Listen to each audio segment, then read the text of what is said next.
Good morning dear students. Gayatri school Sanchore के YouTube channel में आप सभी का स्वागत है। इस चैनल को ज़्यादा से ज़्यादा सब्सक्राइब कीजिए, लाइक शेयर एवं कमेंट जरूर करें। अपना टॉपिक चल रहा था प्रमुख कृषि यंत्रों की सामान्य जानकारी, जिसमें अपन ने देसी हल, हैरो,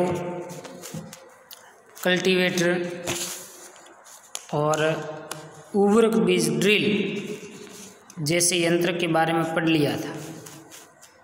आज डिस्कशन करेंगे वो रहेगा अपना प्लांटर, या इसको कहते हैं पौधरोपण यंत्र। प्लांटर या पौधरोपण यंत्र, ये क्या काम आता है?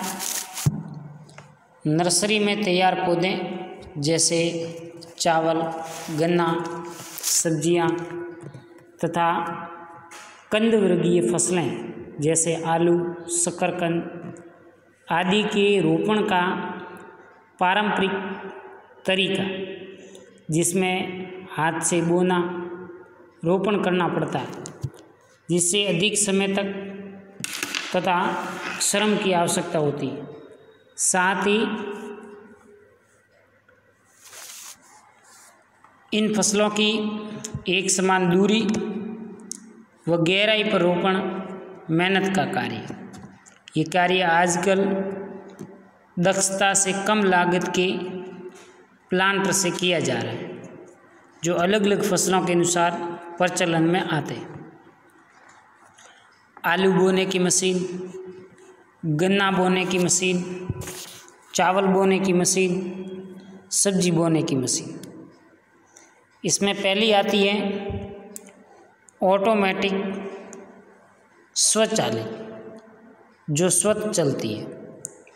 मशीन में एक पिकिंग व्हील होती है, जिसमें 3 से 12 तक पिकर आर्म भुजाएं होती हैं।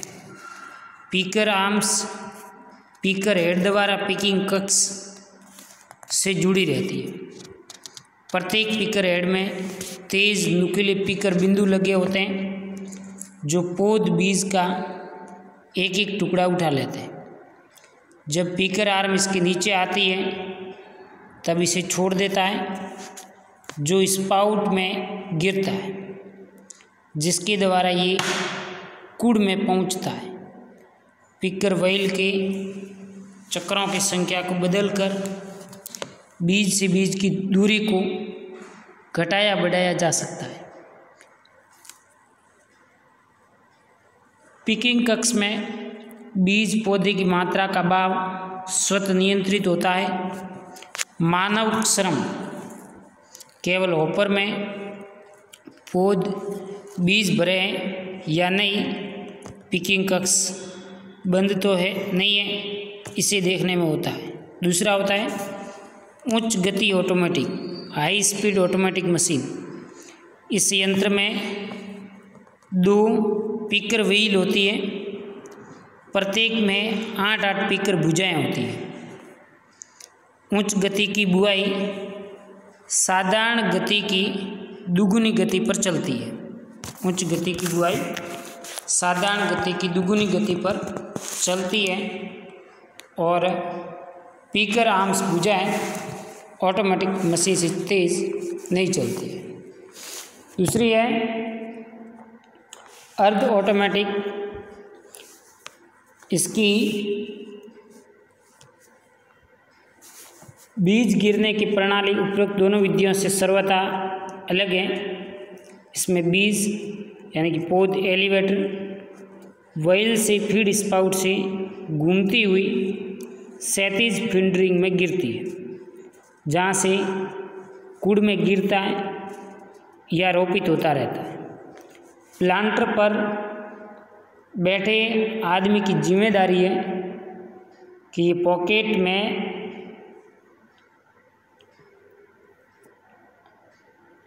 पौध या बीज रखता है, इसे रोपण है वो चलता रहे। आजकल आलू के प्लांटर के साथ पौध रोपण का भी खेत में मशीनों से किया जाता है, जिसे ट्रांसप्लांटर कहते हैं।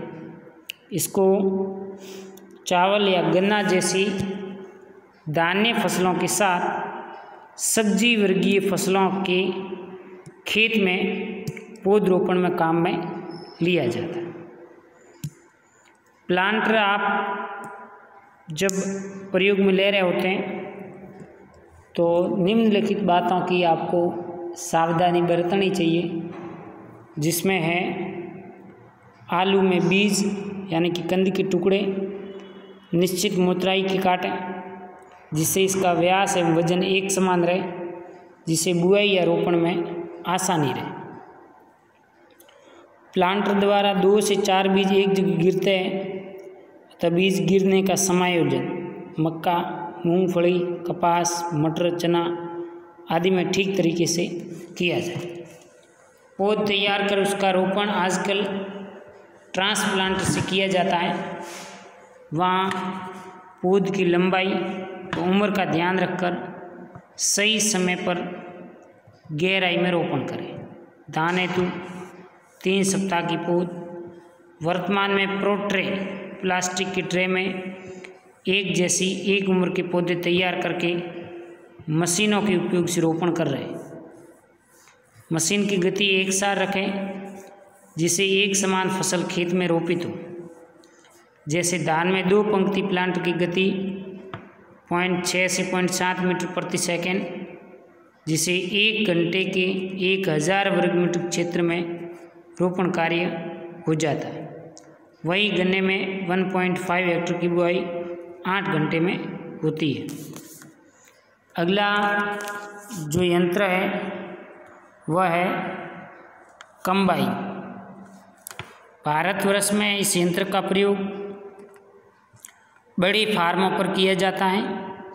आजकल पंजाब, हरियाणा के बड़े कृषक इन मशीन का उपयोग अपने खेतों के साथ राजस्थान के श्रीगंगानगर, हनुमानगढ़ आदि जिलों में, जहाँ धान एवं गेहूँ की खड़ी फसल की कटाई, मड़ाई और सफाई तीनों कार्य एक साथ होते हैं, इस मशीन को किराए पर लेकर के कर रहे हैं।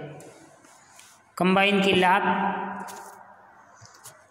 कटाई एवं मड़ाई में खर्च की बचत होती है, कम श्रम की आवश्यकता रहती है, किराए पर किसी सहायता की आवश्यकता नहीं पड़ती है, खेत जल्दी खाली हो जाने से अगली फसल सफलतापूर्वक ले सकते हैं, फसल को प्राकृतिक आपदाओं, ओला, वर्षा आदि से क्षति नहीं होती है, भूसा खेत में ही समान रूप से बिखेर दिया जाता है या ट्रैक्टर ट्रॉली में इकट्ठा कर लिया जाता है।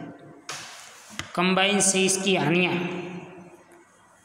कंबाइन खरीदने में अधिक धन खर्च करना पड़ता है। इस मशीन को चलाने में दक्ष व्यक्ति की आवश्यकता होती है। भूसा बेकार हो जाता, पशुओं के खाने लायक नहीं रहता है। सही अवस्था पर कटाई न होने पर दाने गीले रहते हैं। बड़ी मशीन होने से अधिक ऊर्जा की जरूरत पड़ती है। ये है कंबाइन की लाभ और हानियाँ। इसकी बनावट की बात करें तो पहली होती है कटिंग यूनिट, दूसरी होती है फीडिंग एंड एलिवेटिंग यूनिट, तीसरी होती है थ्रेसिंग यूनिट, चौथी होती है स्प्रेंटिंग यूनिट और last final cleaning unit. Okay, thank you.